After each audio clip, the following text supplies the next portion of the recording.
Se laver les mains régulièrement, un geste simple pour éviter de propager microbes et maladies. À l'hôpital Émile Muller de Mulhouse, toute la journée, le personnel incite le public à utiliser du gel hydroalcoolique. L'idée, c'est de convaincre que le produit n'est pas dangereux, contrairement à ce qu'affirment certaines études. Sur place, on retrouve Loïc Schaeffer. Des solutions de gel hydroalcoolique comme celle-ci, vous en avez déjà sans doute utilisé. Dans les hôpitaux, les médecins et les infirmières en appliquent sur leurs mains des dizaines de fois par jour. Est-ce que cela est dangereux ou pas pour la santé? Oui, pour certaines études américaines notamment, le gel hydroalcoolique contiendrait des perturbateurs endocriniens. Il favoriserait également la résistance bactérienne. Des conclusions que le personnel soignant de l'hôpital Émile Muller considère comme des fake news.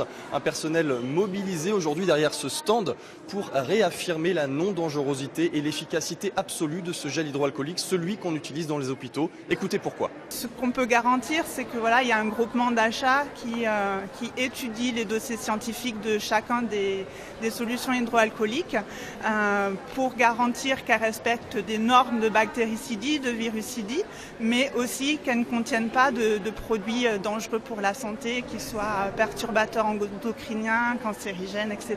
Le personnel n'exclut pas en revanche qu'il puisse exister dans le commerce des solutions hydroalcooliques potentiellement nocives.